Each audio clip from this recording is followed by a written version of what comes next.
Hello, hello, hello, and welcome to Navigating NFTs presented by the Blockchain Institute. My name is Jeremy Kogan, and I will be leading you on this journey about exploring everything related to NFTs.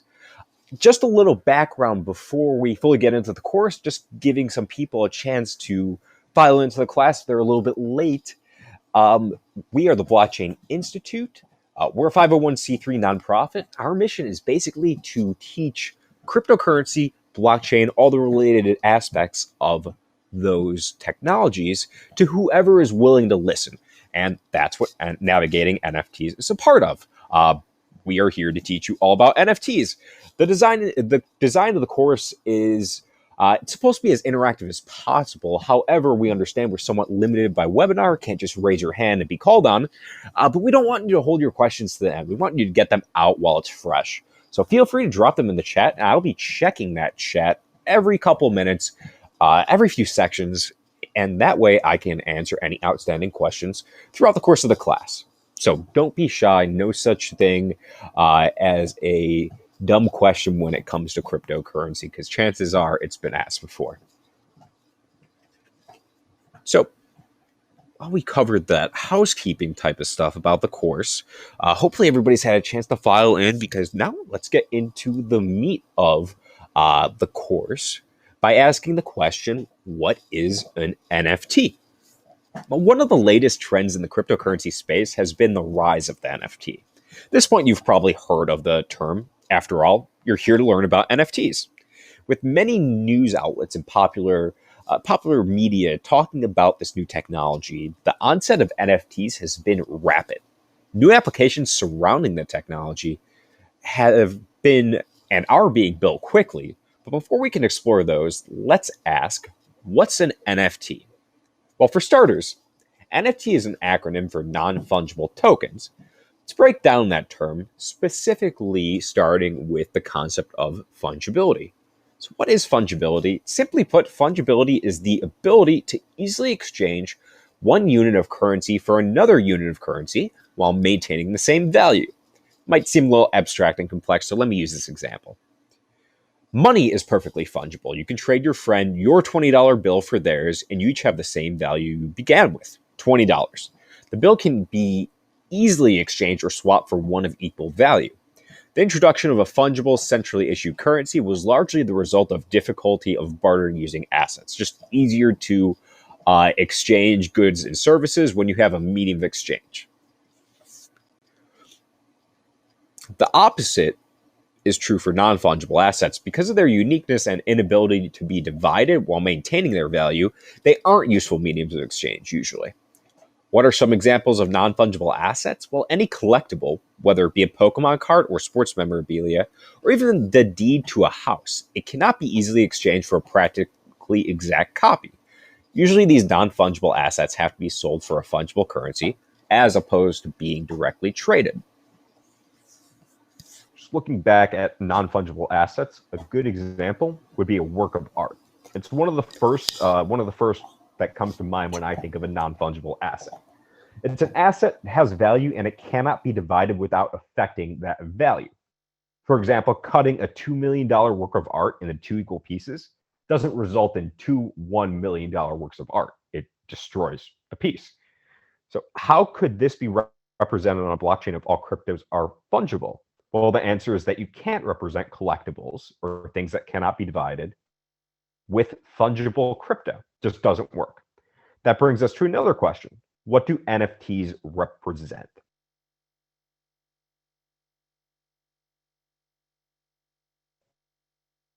NFTs can usually be classified as one of two categories.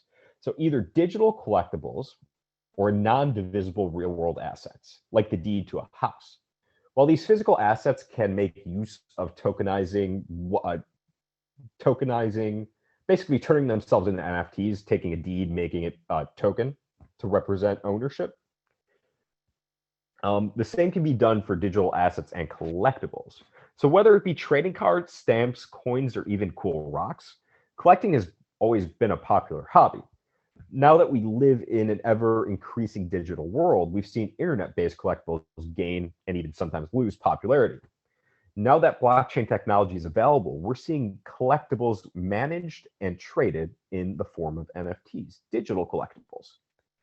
The purpose of NFTs is to allow these assets and collectibles to be represented, managed, and transferred via a blockchain, and that gives the user full control and ownership of a digital asset. If you control the NFT, it means that you are the owner of that asset. So previously, expensive brokers had to be hired to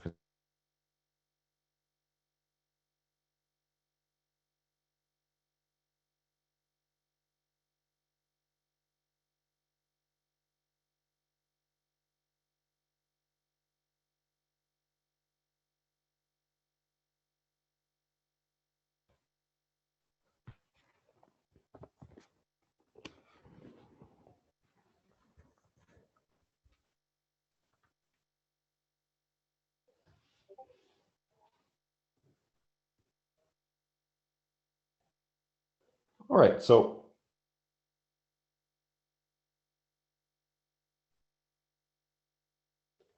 the purpose of NFT is to allow these assets and collectibles to be represented, managed, and transferred on a blockchain that gives the user full control or ownership of a digital asset.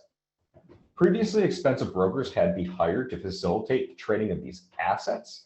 Now that they're tokenized, you can keep it in your blockchain wallet and trade it at your own leisure without having to worry about paying those brokers an exorbitant cut.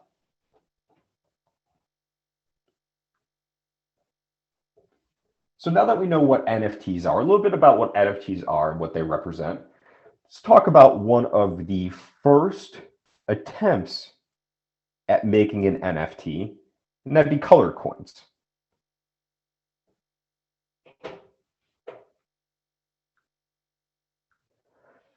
So before we get ahead of ourselves, let's talk about how the first NFTs were created. Bitcoin, the first blockchain, was launched in early 2009. And before it gained popularity and saw a significant price increase, there was actually a lot of development work surrounding the Bitcoin blockchain. Bitcoin has proved to be functional, and developers, well, okay, let's go back a little bit. Let's set the stage. Bitcoin was created, it was launched, it worked. So it had proved to be functional. This was about 2009, 2010. And developers started to wonder if the newly created currency could handle more than a simple transfer of digital value.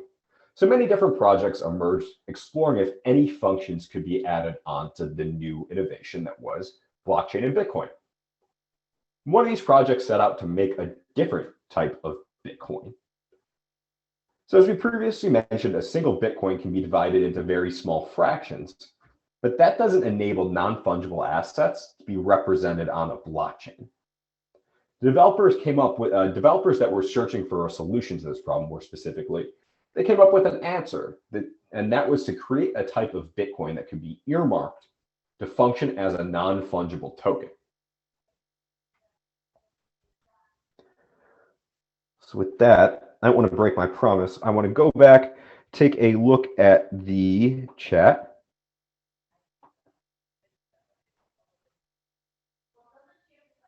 Looks like we had some audio issues, but I believe I was able to reset. Doesn't look like there's any questions beyond that, so I'm going to keep going.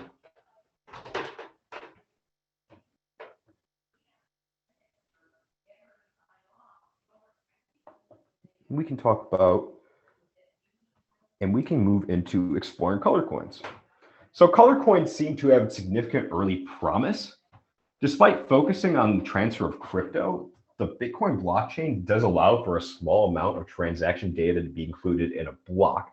So what that means is basically there's a string of data that you could attach to the end of a transaction, because transaction really is just data being processed.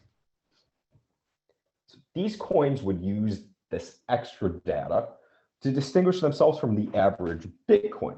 And ideally, that would give the users the ability to trade shares or the whole of an asset.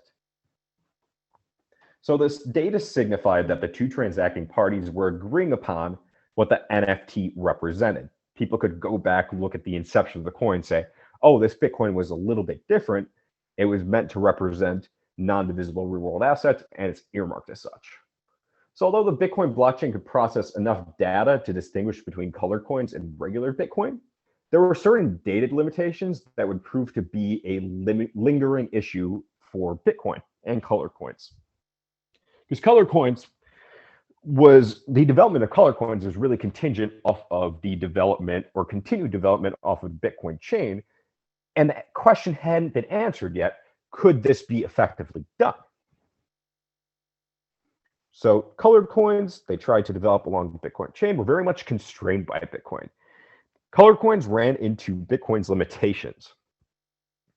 So the same data processing capability we just referenced would ultimately be a limiting factor in the progress of colored coins. A feature known as simple payment verification that was adopted by Bitcoin, it allowed the Bitcoin chain to only reference part of the history to check the state of the chain or who is what at a given time, as opposed to going through the whole blockchain, the whole history of the blockchain. It would check just periodic states. Basically, it was less data intensive, easier to look up transactions.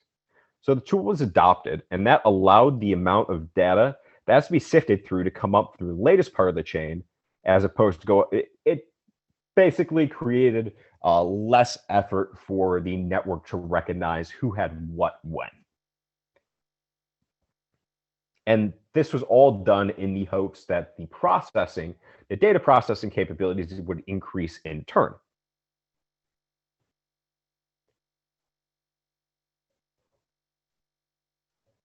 So you have the simple payment verification that was added just to make the technological taxation of Bitcoin a little bit easier, the data processing burden a little bit easier. The problem with this is worked fine with Bitcoin. However, this change effectively killed the Colored Coins project, as each colored coin had to be tracked from its inception in order to determine what it was specifically earmarked for. You couldn't just look at the state of the chain and distinguish, hey, this is an NFT compared to, or this is a colored coin compared to a regular Bitcoin. You have to look at the whole history of the chain and when that colored coin was created. And simple payment verification basically limited that. And thus colored coins ran into a dead end. As soon as these barriers proved to be more than the project could overcome, many developers looked elsewhere for a solution, and that solution would result in the creation of another, more data-focused blockchain that would exist outside and separate of Bitcoin.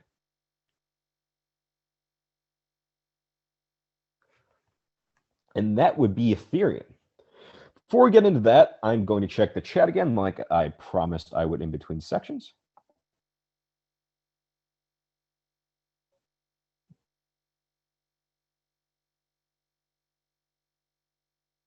Looks like we had a question about color coins if it's general, which I just got to. If there's any more specific questions about color coins, I'd be happy to answer those. Not sure if I hit on that yet or not at the time the question was asked. But it looks like there aren't any specific questions, so I'm going to move on to talk about how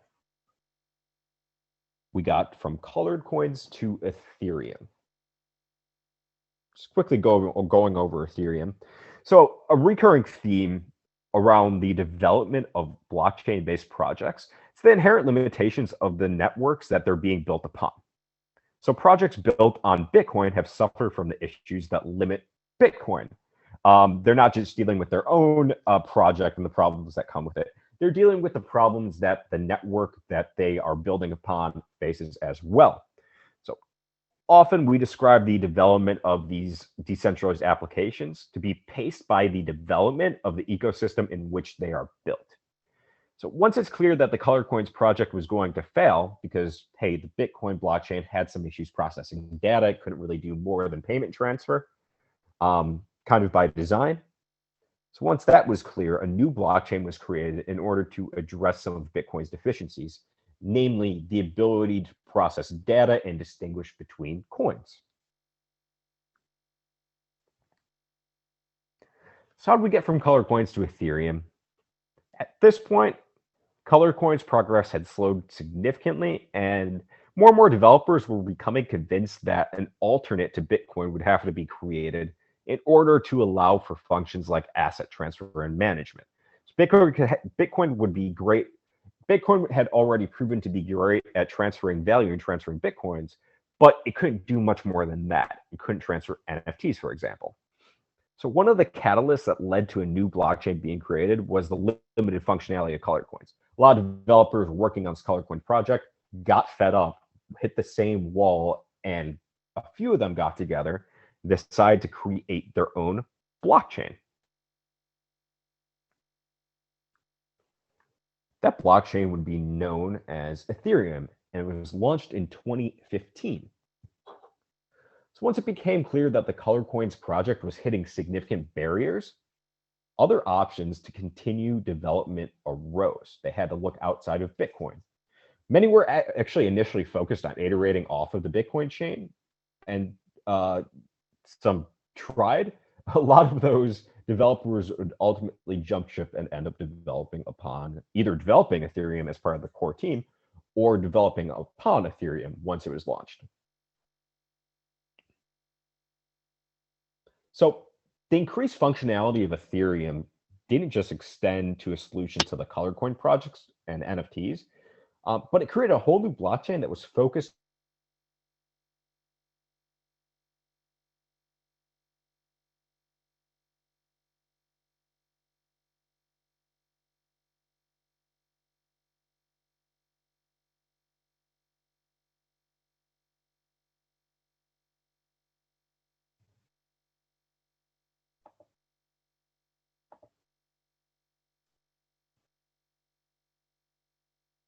Looks like we lost audio again, but it was at a really opportune time because I was just transitioning in between slides.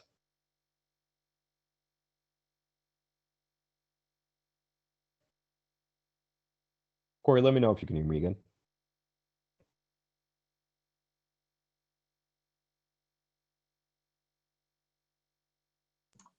Yep, you're back on. Perfect, thank you. All right, so we just talked about Ethereum and how it was largely created by developers that were working on the Color Coins project, hit a wall, realized they needed another blockchain.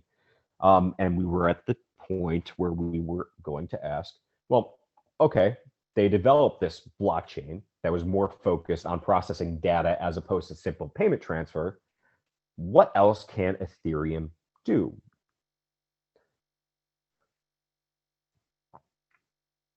Again, one of the main downfalls of the Color Coins project was that Bitcoin had trouble distinguishing color coins from regular Bitcoin, mainly because of Bitcoin's inability to process or compute data. And this led developers to explore other options that could maintain the decentralization of Bitcoin, but take the concept of a blockchain beyond that simple payment structure. So Ethereum was heavily influenced by Bitcoin, and there were certain changes made to the concept employed by Bitcoin, the first blockchain. So for starters, Ethereum aimed to be a decentralized computing platform that could perform complex functions that Bitcoin could not. So data processing. This characteristic was enabled by a decentralized computing mechanism known as the EVM, or Ethereum Virtual Machine. And this EVM would use the combined network resources provided by the users of the network to read and execute code in the form of transactions. So while Bitcoin had a public ledger that recorded all transactions, Ethereum uses a public ledger that can record the results of multiple computations, which can include simple payment transfers. So really, it was just a blockchain on steroids. It was a blockchain that could also process data, which would ultimately allow for NFTs to exist on the chain. But before we get into that, kind of skipping a step, as we stated, Ethereum addressed some of the inherent limitations of the Bitcoin network by allowing data to be processed via this EVM. What does this mean in practice? It means that developers could build their own applications on top of this Ethereum chain. These decentralized applications would serve their specific function while referencing and contributing to Ethereum's public ledger of computations. Building upon the Ethereum blockchain became the goal of many of these projects because they realized, hey, this is a blockchain that has a lot of increased functionality. It can actually process data. So this coincided with a price increase in cryptocurrency, and many of the projects selling their own token, and many projects actually arose and would end up selling their own tokens as a funding mechanism. And that was a move away from the centralized venture capital route where you have to answer to investors. Instead, a new mechanism was introduced known as an initial coin offering. Each of these projects look to implement their own tokens as a form of reward or other economic incentive.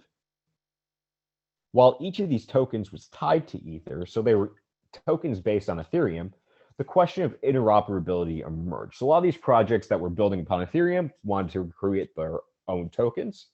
But the issue is that you couldn't interact, that these tokens, there was no standard. They couldn't interact. There was no standard for interoperability. So these newly emerging tokens had no way to transact with each other. You couldn't transact with them directly. You couldn't trade an Ether-based token to another Ether-based token without going through Ether as a middle step. And the solution was to create a community standard that would outline certain specifications that tokens had to meet to become part of this newly named ERC20 standard. And thus, it was a standard created for interoperability.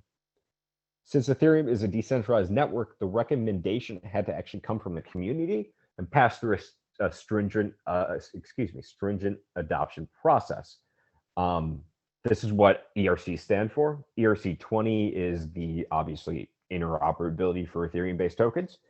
ERC, there are other ERCs beyond 20. Ethereum, or ERC stands for Ethereum Request for Comment. It's just a community source suggestion, basically.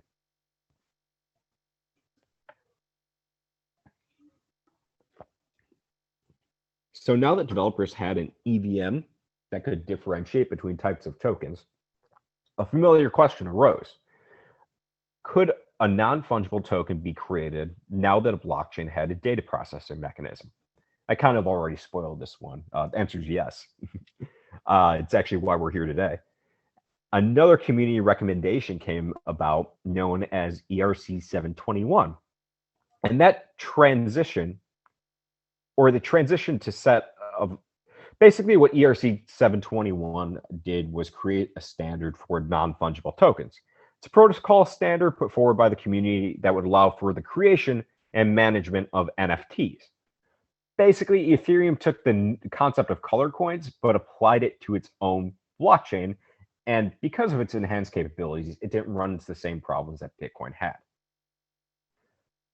This new standard allowed for the management of assets and digital collectibles to be managed and transferred through the Ethereum chain.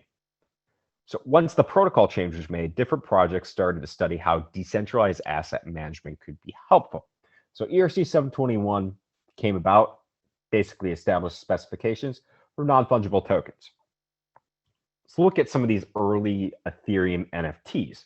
The very first Ethereum NFTs happened to be issued by projects that would test out very specific use cases. One of the first projects, or really group of projects that arose, they were looking to transfer physical ownership of records like deeds from one user to another via a blockchain. And a special focus rightfully seemed to be on digitizing physical records that just sat in record-keeping offices, courthouse basements, making sure that there was a blockchain record of this paper record in case the paper record was damaged or lost. Most of these projects saw success as ERC 721 tokens were easily able to fulfill this process. Just a little background in this specific use case. A lot of municipalities, whether it be in America or internationally, just have singular paper deeds as the proof of ownership. And if that is ever lost, or if it's lost in a fire, it's lost in a flood, if it's damaged, you're basically out of luck because you have no way to prove that this is actually your house. So a lot of these, there's a huge impetus on digitizing these records, just creating a permanent digital record.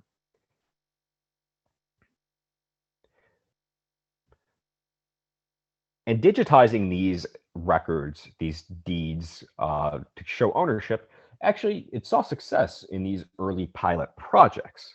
Another type of project that saw success was actually voting. Voting applications were being explored as well, where each voter would be given an NFT that would be transferred to a certain wallet to act as a vote. Pretty simple. You have this unique NFT that represent your vote. You would either put it in wallet A for candidate A or wallet B for candidate B. A user would have to provide their private key in order to prove it was them casting their vote. And so that would keep the integrity of the elections. So all of these actions would be recorded to the Ethereum public ledger, basically eliminating the possibility for fraud. Nobody would have to count the votes. Ethereum would do that. However, these applications are not exactly, and these voting attempts at pilot projects actually saw some success, but they were all done on a very local municipal level.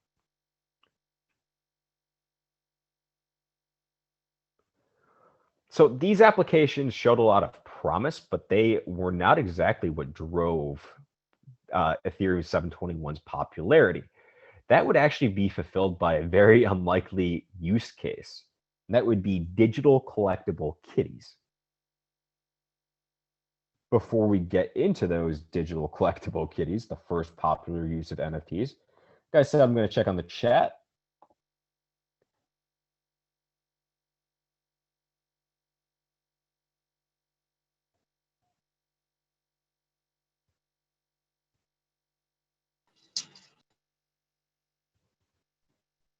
Okay. Looks like we do have some questions. Before specifically with the color coins question, somebody asked about the characteristics and differences between color coins and Bitcoin that aren't just that one limitation. That's pretty much the only distinguishing factor. The fact that, hey, these NFTs, they cannot be divided, they can't be used as currency. Otherwise, they function the same as Bitcoin. They could be transferred. It was just what they represented and how they can be divided. That was pretty much the main limitation. And even Bitcoin had trouble distinguishing between that one, between color coins and regular Bitcoin, unless it was to look at the whole chain.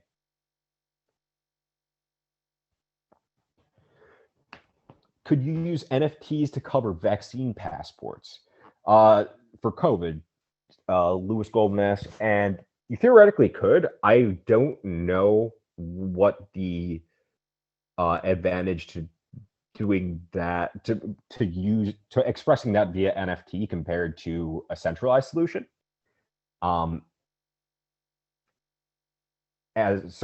Basically, it theoretically could be used, but I just don't see why anybody would use an NFT as opposed to just like a central municipal, public health organization doing that as well, or the state.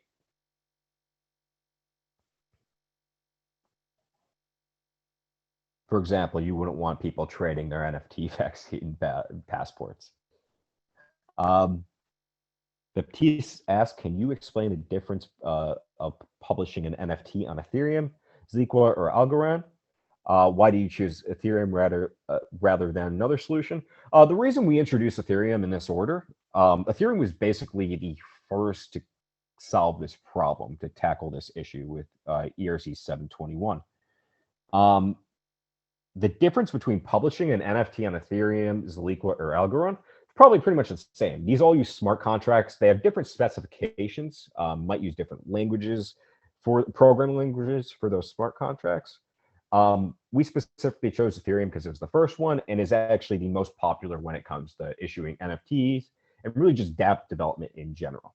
However, there are other options beyond Ethereum when you're looking at NFTs. There are actually other projects creating their own blockchain. We're going to look at that a little bit later. What states are using the recording of deeds? Early, I have to think back because this was actually happening in 2017, 2018 when NFTs were first coming about. I think Tennessee or Kentucky, or it might have actually been both, were really looking into digitizing via the blockchain. Wyoming is the most blockchain progressive state in the country, in the United States. They were participating in these pilot projects as well. And outside the United States, Italy had actually used some municipalities in Italy had used NFTs to signify the transfer of property. It's a bunch of these small projects that really just arose everywhere, but those are the ones that I could think of off the top of my head. Tony asks, what are the costs of issuing an NFT, low or high range? Tony, don't worry, we are going to get to that in a matter of minutes. Spoiler alert, pretty low.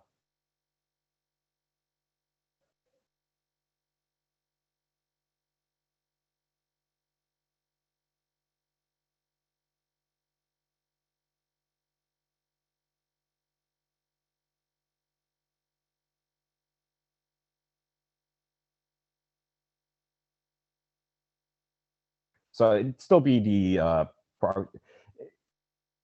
I guess you could theoretically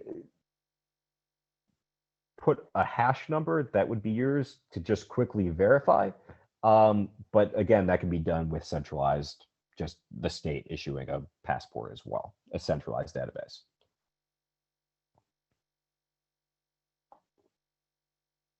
Are there platforms that allow NFTs to be removed for ones that infringe people's names, likeness, copyrights, or trademarks?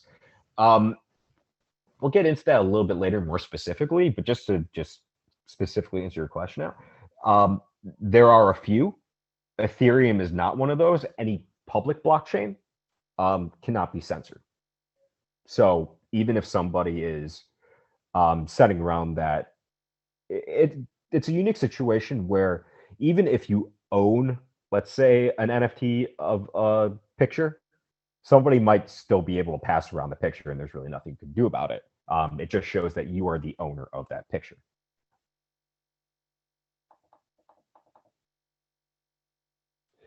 Are there platforms that allow? Okay. JB also mentioned that Illinois did a pilot. He interviewed John Merkovit. We had actually talked to John way back when. I completely forgot that Illinois was looking into digitizing records. It's been a long, I think we were talking to him in 2017. It's been a long time, but thanks, JB, for mentioning that. It's a blast from the past, personally. Pontus dropped an example if anybody wants to look at that.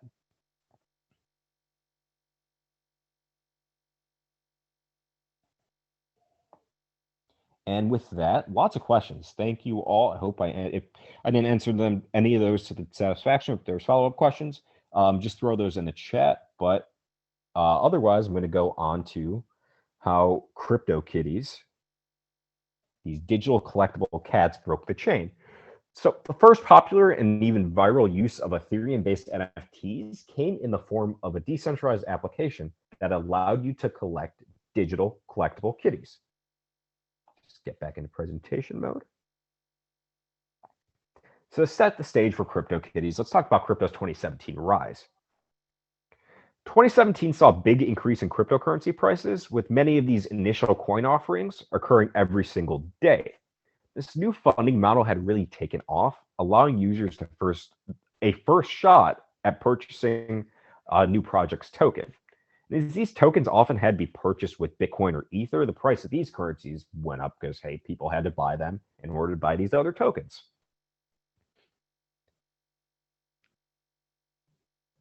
And the price of all of these currencies involved actually went up pretty rapidly. The market just kind of ballooned. New projects were popping up left and right, and they were garnering the attention of many new crypto users. For the first time, average individuals that weren't crypto hobbyists were using this new technology. It was kind of crypto's first foray into the mainstream because people saw an opportunity to make money. Many people did, actually. So for the first time, these average individuals were using this new technology. The only issue that arose with that was if Ethereum could handle that demand. And it would be tested in one of the most unlikely of ways. CryptoKitties was a dApp that facilitated the transfer of ERC-721 tokens in the form of collectible kitties. So each cat had a unique set of features based on its hash. So parts of the embedded transaction data would result in specific physical characteristics, some rarer than others. So this hash that would pretty much simplify the information that was held, that would work as the DNA of the kitty, would result in different looking kitties with different traits and different rarities as well.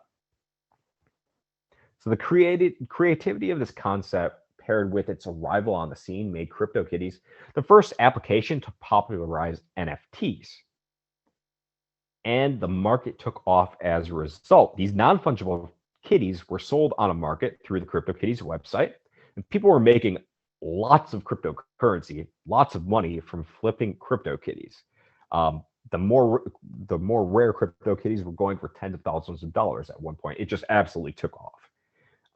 Later functionality actually allowed a pair of CryptoKitties to reproduce to form a new NFT. So two CryptoKitties in your wallet could make a CryptoKitten. That was a cool feature. And the markets went wild for this. Like I said, people were eager to own their own CryptoKitty, and they were quickly scooping them up at exorbitant prices. It was the next fad at this point. However, this did not come without negative consequences. The decentralized community went crazy for this idea. That was positive. And the unintended negative result was that the Ethereum network's ability to meet real-world demand would be tested. The network was not quite ready for the challenge. The months that saw the height of CryptoKitty popularity actually posed the toughest challenge for the network. Backlogs occurred, fees would go up, and the network actually slowed to a crawl. This made a couple of things clear. The first was that NFTs have proven themselves to be useful in terms of tracking non-fungible collectibles or assets. We had proof of concept. The second thing it proved was that the network still had a lot to do in order to scale to meet real-world demand. And before we head to the next section, I'm going to quickly check the chat one more time. Nope, looks like we're at the same point. There's a pretty quick section, so I'm going to move right along into common misconceptions. And somebody had just asked, Tony, I think it was Tony had just asked about the costs associated with creating NFTs. Get into that in the next couple of sections.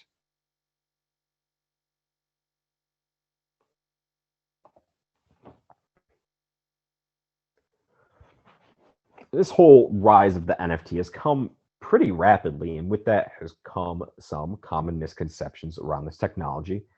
And most of those have to do around the energy consumption required to produce NFTs, as well as how NFTs exactly are stored. Let's get into that energy aspect first. One of the most common misconceptions we've heard about NFTs has to do with how much energy is used in order to mint or create each token. So when most people hear the term Bitcoin mining, they rightly associate it with very large energy consumption. That's actually part of the consensus process known as proof of work. Just a heads up, if this is all new to you, we have a couple previous courses. The one I'm going to reference is the CryptoKitties course. Basically is our starter. What is blockchain? What is cryptocurrency? How does it work?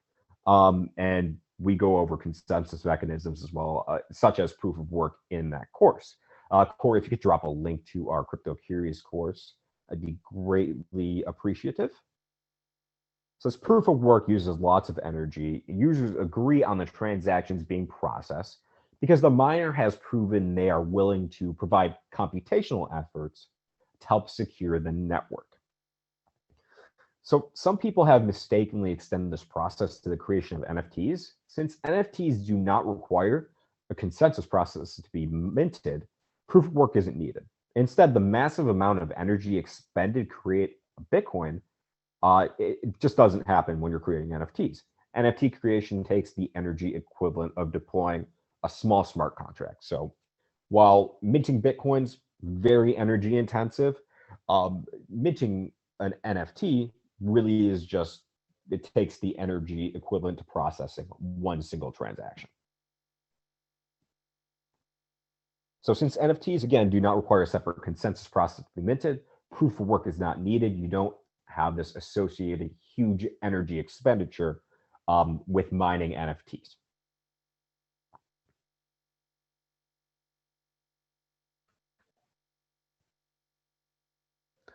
One interesting note, because I know there's a lot of talk about this whole energy and Bitcoin using energy. Ethereum actually uses proof of work. Ethereum is transitioning to what is known as Ethereum 2.0, which is a bunch of protocol changes. And within the protocol, and within those protocol changes, is a move from proof of work to proof of stake, which is basically, hey, you put up a stake, you get called upon, you put forward a valid block. If it's valid, you get a reward. If it's not valid, we take your stake. It's a viable consensus mechanism that has worked, and it greatly limits it by like 99, 98% the amount of energy that the network it has to use.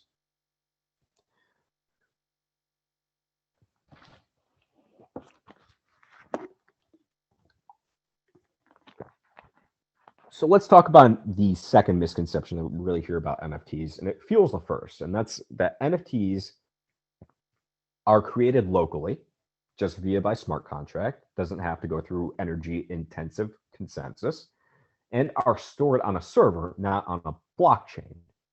So some might point out that this is an element of centralization, but complete decentralization isn't necessary or prioritized when creating NFTs. Usually there's a governing body issuing NFTs. When they're representing real world assets, digital collectibles is a little bit different.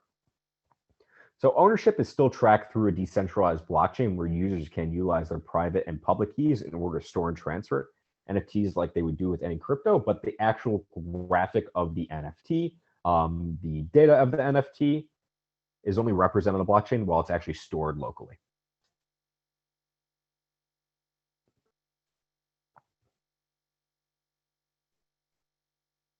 And that brings us to how to create your own NFTs. As we had a question a little bit earlier about the costs associated with that. So if you're interested in creating your very own NFTs, there's some really good news. The process is pretty simple. Between creating tokens by deploying a smart contract yourself or using a service to complete creation, there are multiple ways to make your very own NFTs. As we mentioned before, NFTs do not use the mining process to create tokens. Instead, they are created through the deployment of a smart contract. And the average user can complete this process by using a boilerplate smart contract code that's readily available to anyone. That's the hard version. Easy way, there are a few services that are offering NFT tokenization as a service. What they have in common, they have a certain process. The first step is to design graphics for your NFT, which you'll ultimately upload and will be stored on that website for reference. Once your designs are complete, it's time to pick a blockchain and turn them into NFTs. Each blockchain has its own set of protocols and codes surrounding NFT governance, so you might want to do some research before deciding which blockchain will house the NFT's ownership information. Largest ecosystem for NFTs, like I said, is currently Ethereum, so we'll be focused on creating NFTs that use NFTs using that specific chain.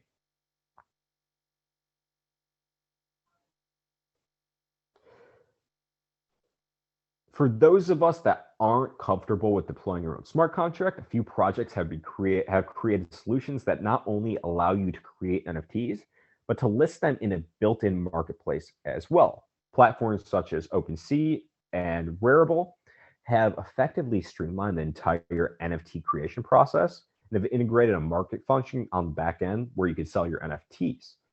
All these platforms are pretty similar. Simply head to create a token page, upload artwork, connect your MetaMask wallet to pay for the gas required in order to deploy a smart contract. So that brings us to our only associated cost with launching a smart contract that would mint your NFTs. That's just paying for the gas needed to deploy that smart contract in order to mint the NFTs. And you're looking at, if the network is on average $50 to $100, depending on how data intensive your token creation process is.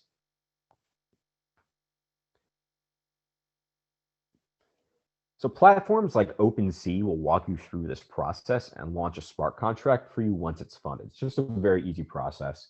Again, all you got to do is upload artwork. It will deploy a smart contract. You pay for gas by connecting your MetaMask, and then it'll create your NFTs, which you can then manage with your MetaMask. And then once you have those, you can sell them if you want. So once your NFTs are created, simply pick any market and follow the listing instructions, and your NFTs will be up for sale. So really, just to answer Tony's question from a little while back, the cost association with creating NFTs, and it doesn't matter if you're creating 1 or 100,000, because it's pretty much the same data-wise, you're looking at $50 to $100 probably. Sometimes less if gas is less expensive or the network isn't that busy. Like I said, I want to go back and check questions. I'm sure there's a couple on that section.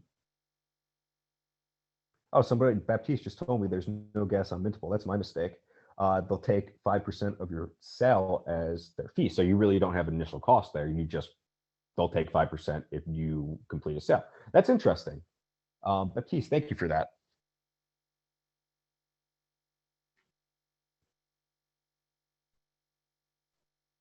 Looks like our only comment / question.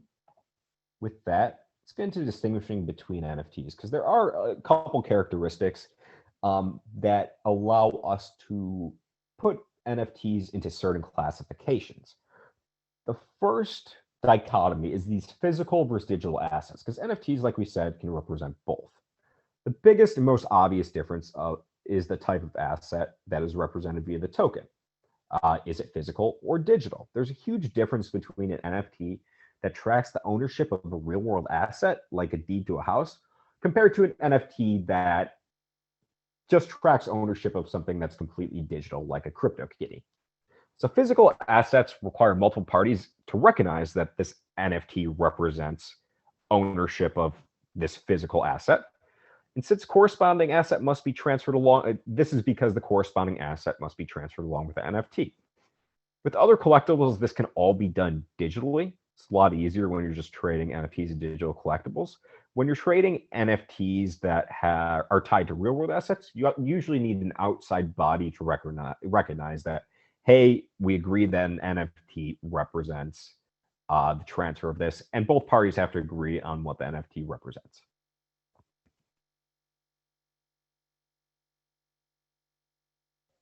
And upon purchase, keep using the example of the deed to a house. Upon purchase, all parties would recognize that the transfer of the NFT would be equivalent to transferring the deed. And that would be ultimately recognized in legal documents as well. So some of the earliest NFT-based projects focused on digitizing paper deeds and records, like we said. Just to highlight more of this issue of digitization, often the sole copy of an official document is housed in like a courthouse basement, and if a flood or fire occurs, the sole record of birth, marriage, death, or ownership might be lost forever. This problem is so pervasive that there's actually a complete insurance industry that has arisen to protect these documents. So there's still a huge argument for digitizing and creating NFTs for these paper records.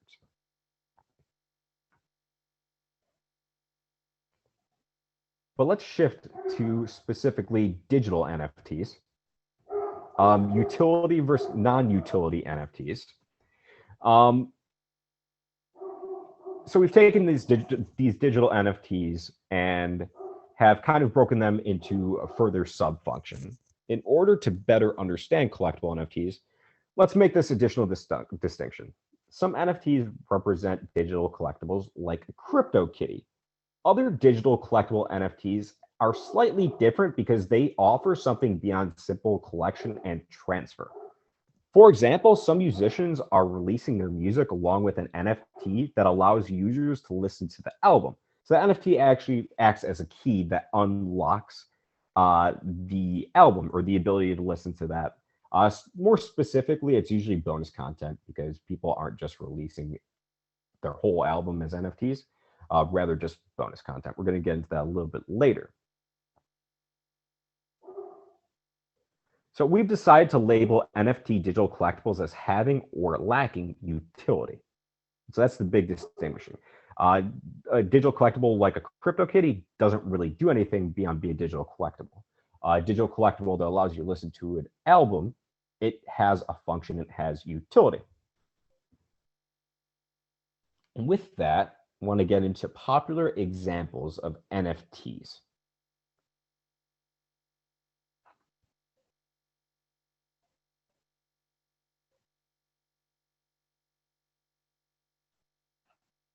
So who doesn't like art?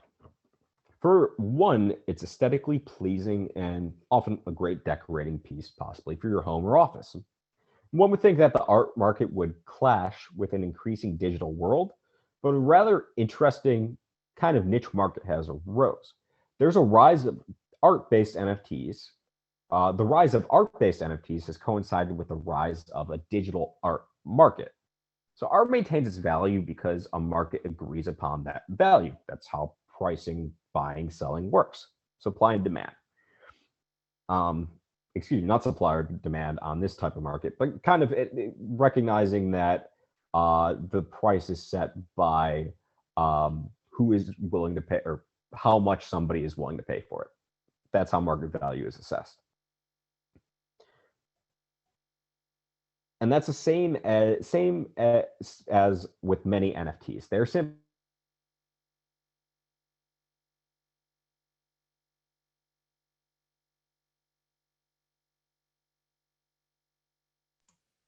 Jeremy, I think we lost you again.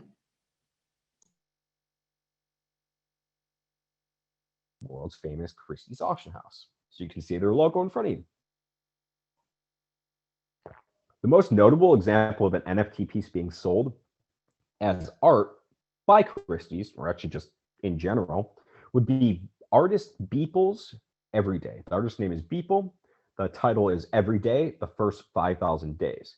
While it's considered one piece, it's made up of 5,000 separate images created by Beeple. He created a new image a day, digital art, a piece of digital art a day, for over 13 years. That's how he got 5,000 art, just 5,000 pieces. Kind of made a collage. I'm going to show you the piece in a second. So Christie's describes the piece as being created over 5,000 days with the groundbreaking artist. This monumental collage was the first purely digital artwork ever offered by Christie's. What made this unique besides being the first digital artwork sold by Christie's? And that would be its price tag.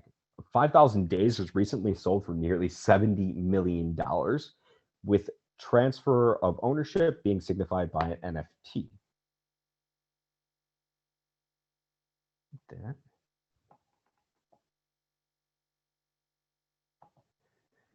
New tab.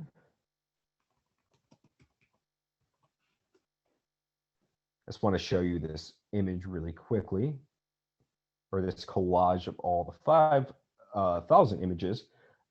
Yes, there we go. This is the piece, and it sold for $70 million, well, $69.3 million at Christie's in 2021, just a few months ago. That is it. That's the piece. It's pretty monumental. I mean, it's a cool creation and it takes a lot of time and dedication, but $70 million, wow, it's kind of crazy. And it was sold as an NFT.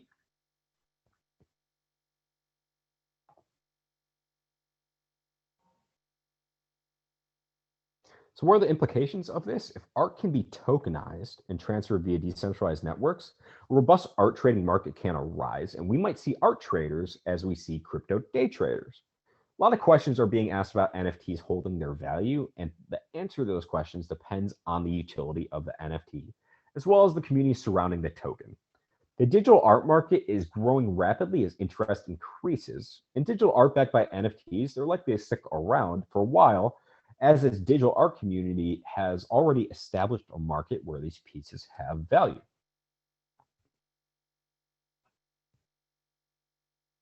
Another area that can be greatly affected by NFTs was memorabilia.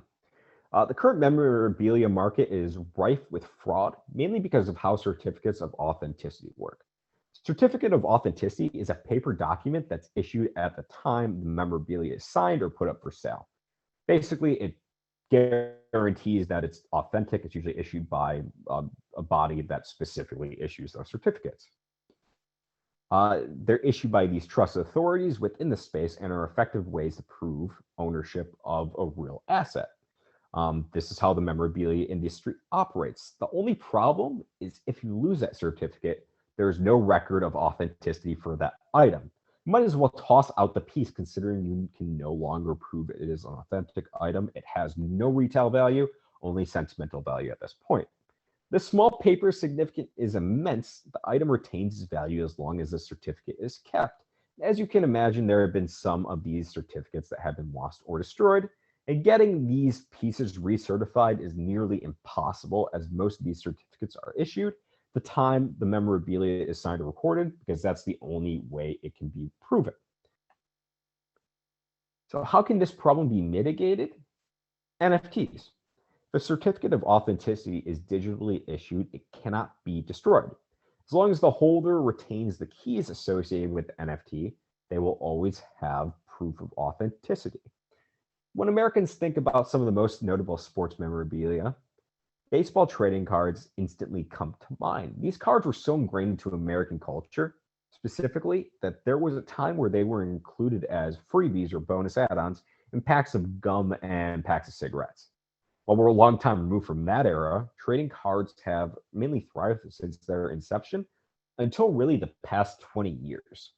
The trading card market seemed to stall at the beginning of the century, and organizations that issue trading cards like Topps, Upper Deck, Donruss, the leaders of the industry, they all look to solutions to update their physical products to meet an increasing digital world. It wouldn't be until Donruss was bought by the international Panini Collectibles that we would see the digitization of the trading card space begin. The rise of this digitization has triggered a resurgence within the card collecting community. It's actually gaining popularity again. Panini is fully embracing blockchain technology, even introducing special blockchain cards. According to Panini, and Panini Collectibles, it's this huge international. I think they started selling comic book memorabilia. It's grown into this huge international, basically collectible creator of collectibles.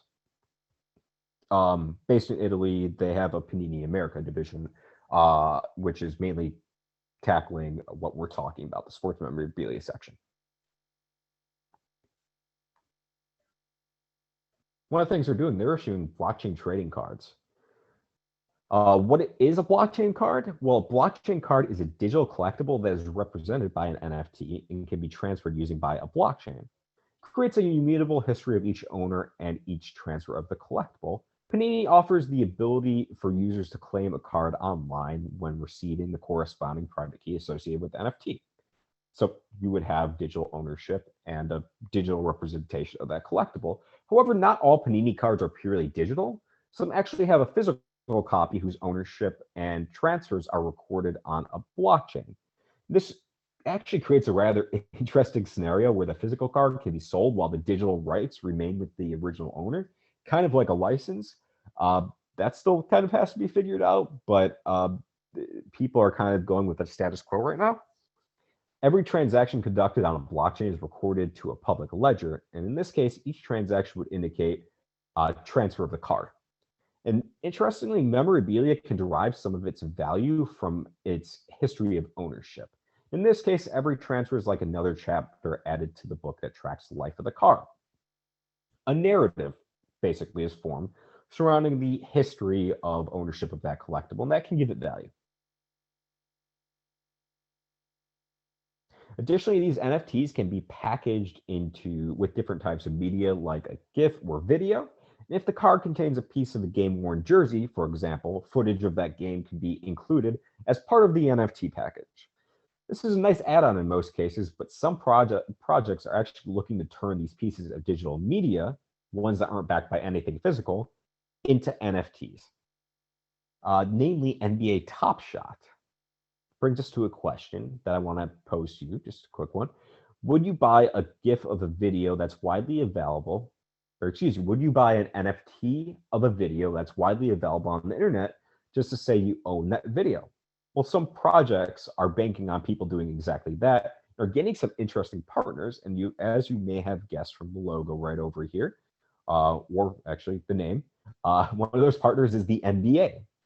According to the NBA's website, NBA Top Shot, which is a new creation, it's a blockchain-based platform that allows fans to buy, sell, and trade numbered versions of specific officially licensed video highlights. So what exactly does that mean? Well, think of these clips as digital trading cards, just with an animated card art that can't be achieved on a physical card. A highlight in GIF form could be turned into a licensed collectible, and NBA Top Shot is tracking ownership of these highlights via a blockchain. Users will own the officially licensed GIF and can transfer ownership at any time, just as if they were trading a card to a friend. These GIFs can be sold on a marketplace or can be traded for each other. Packs are actually sold through the official NBA Top Shot website, so it's issued by NBA Top Shot for between $9 and $230, and you might receive, and then you receive all the mystery virtual cards which are inside. It could be something like a LeBron James highlight, one of which recently sold for $71,000. More likely, something less valuable. There's a risk to losing money most of the time when you're opening these packs and you don't know what's inside. But the wild initial demand for NBA Top Shot actually had every pack's contents going for above pack price, so instant profit. It's died down since its popularity has died down, so it isn't the case anymore. As the initial demand has waned, there's still a robust market for owning these gifts, even if they are purely virtual. And they're tapping into something pretty interesting. This trading card community it already creates $5 to $6 billion in revenue a year. It's no surprise that massive sports leagues want to get in on this technology that has a chance to greatly impact or create a revenue stream surrounding the sport. However, sports aren't the only industry likely being impacted by NFTs. I mentioned this a little bit earlier. Talk about NFTs that have utility and how they allow you a privilege that not just anyone can obtain. They kind of act as a key that can unlock something. A good example of this would be what Kings of Leon are attempting to do with their latest album, which is being sold partially as an NFT.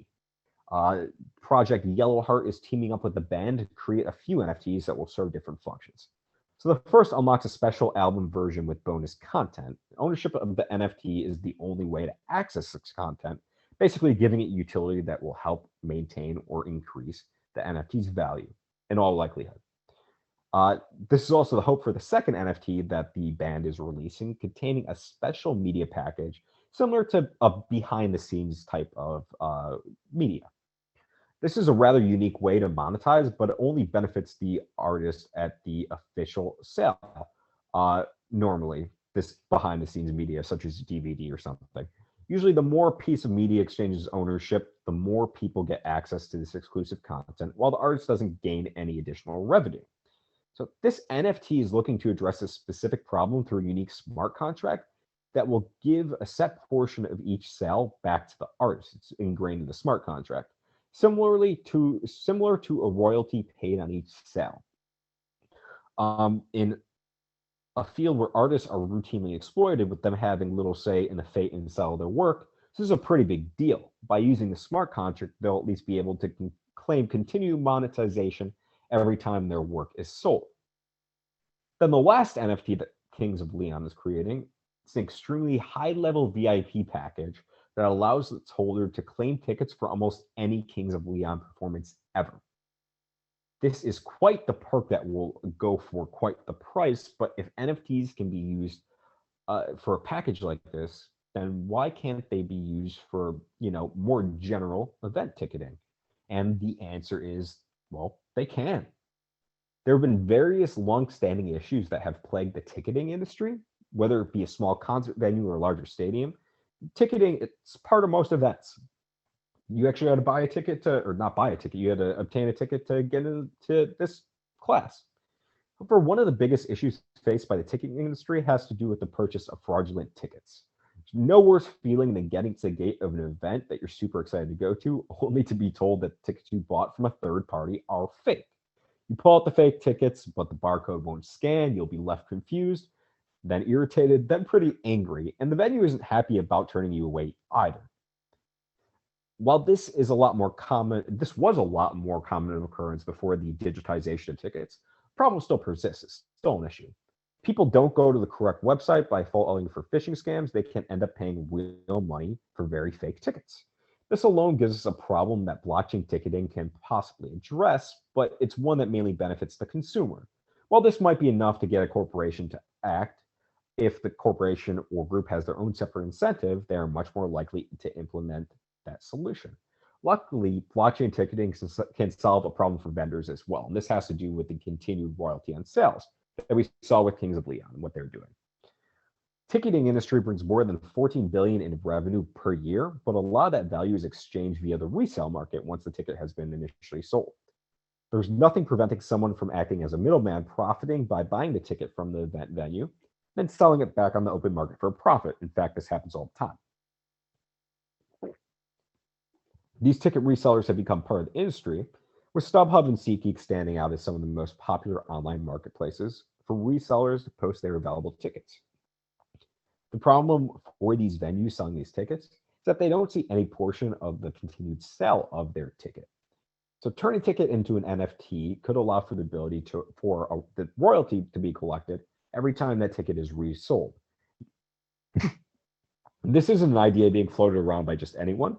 Mark Cuban, owner of the Dallas Mavericks, has announced that he is considering an NFT-based ticketing system that allows the Mavericks to monetize future sales. This isn't Cuban's first exploration into NFTs. It's been part of lazy.com, a marketplace for NFTs, similar to Wearable and OpenSea. So really, there's nothing preventing sports franchises and concert venues from turning their digital tickets into NFTs. And with the ability to collect revenue on successive sales, we're likely to see more ticket issues look towards an NFT-based solution. So I want to get to questions real quick before we wrap things up. Sorry, we went a little bit over.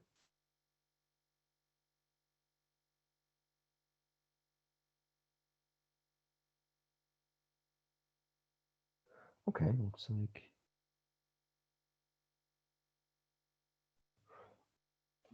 Lewis asked what prevents anyone from creating copies of the digital image as an NFT. Nothing. The only thing is you'd be able to see when the NFT was created, and you would compare it to the real NFT, and the real NFT would be the one that is created first.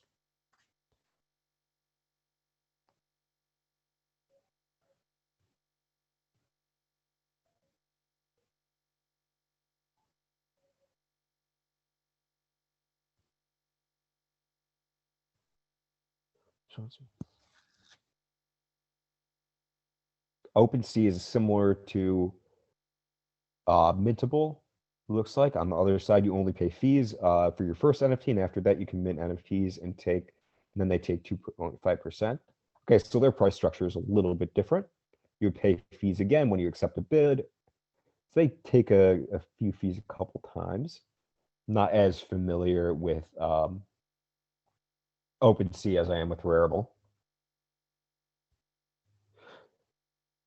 So Evangelist has a good summary. The main difference is that on Rarible you mint and pay fees before selling it. OpenSea, you pay fees the moment you accept the payment. It's interesting. Somebody put in some detail. Evangelist again put in some details with what Yellowheart's doing. If anybody wants to check those out. Otherwise, I am going to bring it home since we are running a little over time.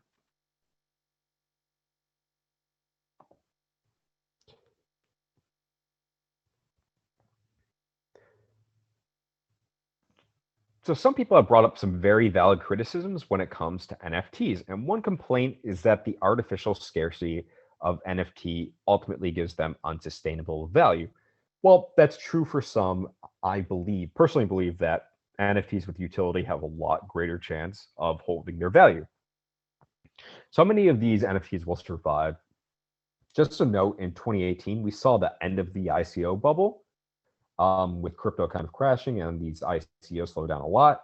But we did not see the complete end of ICOs. The frequency and magnitude were reduced, but many projects went on to have success in using an ICO after this period and are still thriving today. So why am I bringing up ICOs? because this is a somewhat interesting parallel. For example, influencer and collector extraordinaire Gary Vee, who's really got into NFTs lately, has made the claim that 97% of NFTs will not survive long term. That's a staggering claim at first glance, but remember, NFTs can be created by anyone. If you or I create a random NFT, it might be difficult to persuade others that it will have long term value. Interestingly enough, despite that assessment that 97% of those tokens will be wiped out, Gary Vee is working on minting and selling his very own NFTs. So his belief can be broken down like this. Many NFTs have no utility or collectible value, so many will become worthless, but there is profit to be made by the remaining 3%. It's a matter of identifying these unique opportunities, which admittedly is easier said than done. So which NFTs are likely to have the best chance of success? Hard to tell, but an early assessment shows that NFTs with utility that allow a certain privilege are likely to see some success, depending on the project. It's not hard to see how the ability for continued monetization or receiving royalties via smart contract might convince enterprising individuals, groups, or organizations to explore implementing NFTs. Predicting the direction of collectible NFTs is a little bit more tricky. They're fickle markets. Some of these projects are given value because of the organizations that are backing them. For example, NBA Top Shot cards have value mainly because of the licensing provided by the NBA. Rare collectibles issued by bands may also maintain their value because of the popularity of that group. Additionally, a collectible with an interesting history can have increased value over similar ones with a less colorful backstory. Collectibles that can be used in a game setting where certain cards have unique abilities, uses, and rarities, and really have their value tied to the popularity of that game. That's something that might dictate value down the line. Additionally, art has something that might dictate value down the line. Art that has its value supported by existing communities might have a better chance of sustaining that value. All of these collectibles have communities and associations that are likely to help sustain the market of these NFTs. There's a community supporting an NFT, probably a higher chance of that NFT really maintaining its value long term. However, NFTs that I describe as collectibles for the sake of collectibles, one that don't have any specific use, one that do not have any specific use, those may struggle to maintain their value. And this could be where we see some or much of the NFT's value lost. CryptoKitties had a meteoric rise, went back down, however.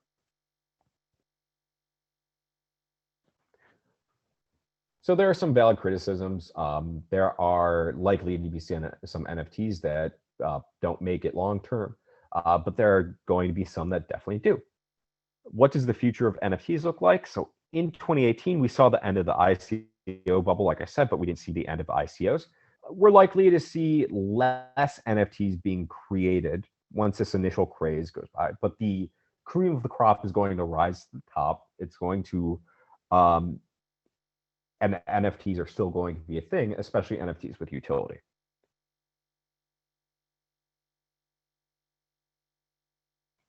So it's really impossible to tell where NFTs are going to go, but we already have massive recognition among the public. So it's going to be, it's not a matter of when NFTs are going to arrive because it's already there. NFTs are in creation, they're being used already. It's a matter of how many are going to hang on. Like I said, it's anybody's guess, but likely the NFTs that have specific utility and can do something likely maintain their value. Again, that's an assessment that everybody has to make on their own. But my personal assessment is that there will always be NFTs around in some capacity and having some use. So with that, I'm going to take questions as we come to an end.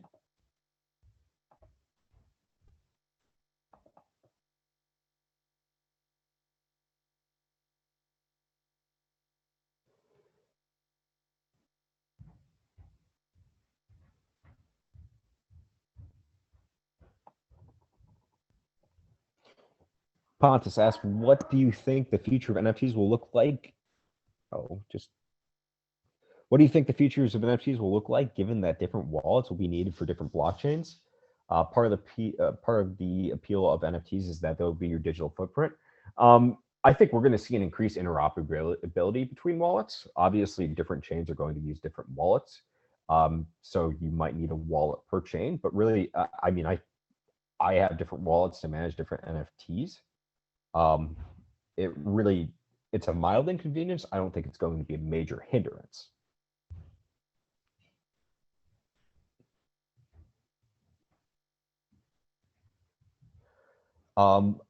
Mike asked about getting involved in the crypto industry in Chicago, where we're based.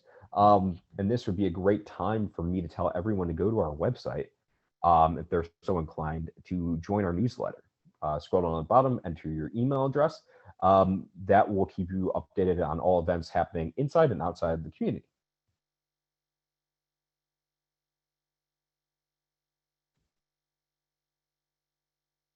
Somebody dropped in Gary Vee's NFT project if he wants to take a look at it. Launched about a month ago. Should NFTs be regulated by the SEC? Felix asked. I am not a legal expert or regulator, so I'm going to give my very uneducated opinion. NFTs, basically, they're like property. So if that property is deemed to be a security, I do foresee the SEC getting involved. It's funny because the SEC getting involved was really what ended up ending that ICO bubble. But still, again, there are some ICOs that have gained pre-approval from the SEC.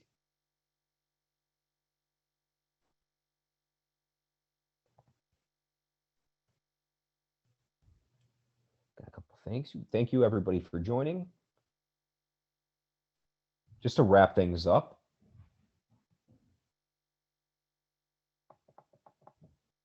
if you want to head to our website, it's weteachblockchain.org.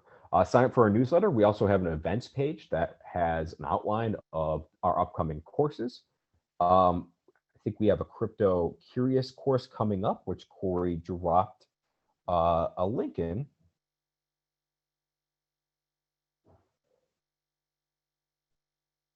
And if you have any feedback for us, please let us know. Corey just dropped in a form in chat. Anything that you liked, you didn't like, was easy to understand, tough to understand, give us feedback. We're constantly trying to make this course better. This was our first run of the course. So first official run of the course. So it's still evolving. We're still working on it. So we would love to hear your feedback.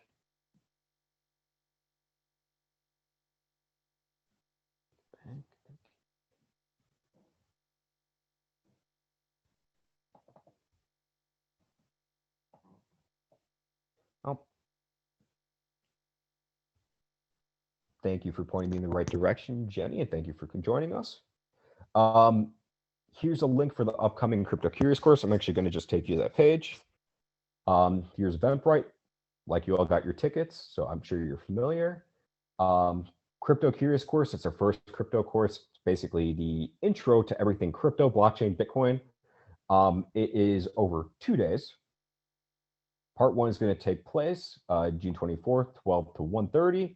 Part 2 is the very next day, June 25th, 12:30 or 12 to 1:30. So same time, over 2 days. Part 1 and Part 2 of the same course.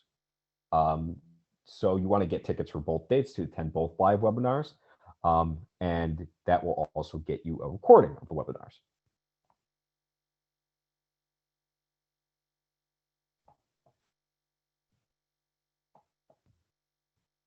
Uh-oh.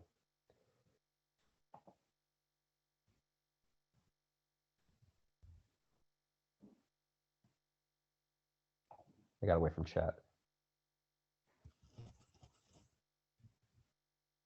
Baptiste asked if we have any advanced course schedule. Right now, we're focusing on our core 3 courses, which is the Crypto Curious course. That's basically the first course. And then we have Demystifying DeFi.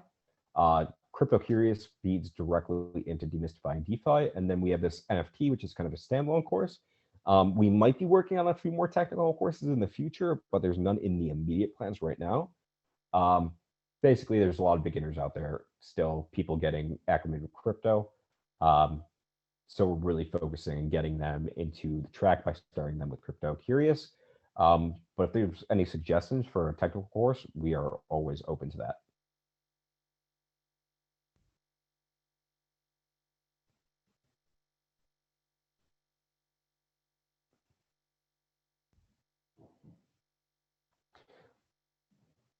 Charles asked an interesting question that I want to get to before we log off. The chat function, I really don't like the Zoom chat function. There we go. Is it one NFT token per asset, or can you have multiple tokens as per a set of painting? We've actually seen some projects. One of the early ones was Mycenas. I don't know if it's around still. They were looking to tokenize basically shares of a painting, but they were looking to, as they were looking to tokenize shares and divide it, they're using divisible tokens. So they weren't really using NFTs because they were trying to sell, individual shares as opposed to the whole indivisible painting.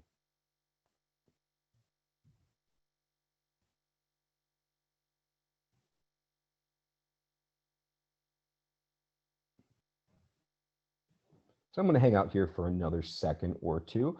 I'm also going to drop in my email because I'm sure this happens to me all the time. I'll walk out of the class 20 minutes later. I'll be like, hey, I really should have asked this question. So I'm going to give you all my email. So feel free to drop me a line at any time. If you have any questions for clarification, I'll be happy to answer those via email. Blockchain.org. So I'm going to drop that in the chat right now. Jeremy at weteachblockchain.org.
Sorry about that. Looks like I got kicked right before I was about to wrap up everything. Just one more thank you all for attending the course.